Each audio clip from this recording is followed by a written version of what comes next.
Weather update tayo mga kapatid. Sa ngayon, tayo po ay nananatiling nasa monsoon break o yung pag-atras at paghina ng habagat. Ito pong habagat ay hindi nakaka-apekto sa ating bansa, pero ito pong easterlies, ang siya pong weather system lamang na nakaka-apekto sa atin. Nagdudulot po yan ng mainit at malinsahang panahon sa malaking bahagi ng ating bansa at mga posibleng thunderstorms, particularly dito sa eastern section ng Visayas at Mindanao.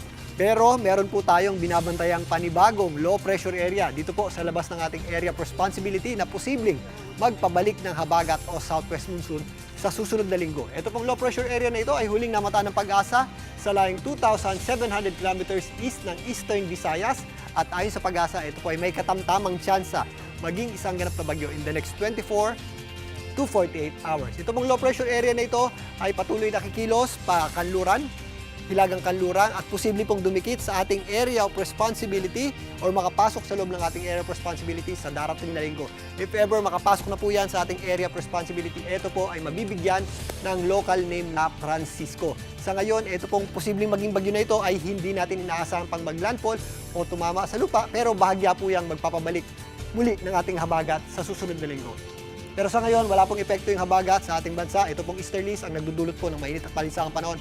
At medyo mataas po ang ating mga posibleng thunderstorms dito sa Eastern Visayas, kasama po dyan ang Davao Oriental, maging dito sa Dinagat Islands. Mga pulo-pulong pag-ulan at thunderstorms din ang ating aasahan sa natitirang bahagi ng Visayas at malaking bahagi ng Mindanao. Ganun din po sa malaking bahagi ng Luzon. Ito po yung mga pag-ulan natin tuwing hapon at gabi. Mas mataas din po ang tsansa niyan dito po sa mga kabundukan ng Cordillera, kasama na po dyan ang Baguio City. Dito sa Metro Manila, sa umaga, magiging maganda naman po ang sikat ng araw hanggang tanghali. Magiging mainit pa rin po ang ating panahon. Bandang hapon, nagiging maulap po ang ating panahon at tumataas ng bahagya yung ating tsansa ng pagulan o yung ating mga isolated o mga dagliang pagulan at kuminsan malakas po yan kapag meron tayong mga thunderstorms. Kaya sa mga lalabas ng bahay, papasok sa opisina, trabaho at sa eskwela, ugaliin pa rin po natin ang pagdadala ng payong o anumang pananggalang sa ulan dahil panahon po ng tagulan ngayon, kahit medyo mainit ang panahon, posible po yung ating mga dagliang pagulan, lalong-lalo na sa hapon at gabi. Kaya pagandaan po natin yan, mga kapatid.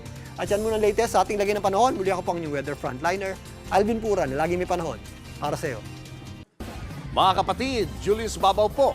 Para sa komprehensibo at makabuluhang balitaan at talakayan, mag-follow at mag-subscribe na sa social media pages ng News 5.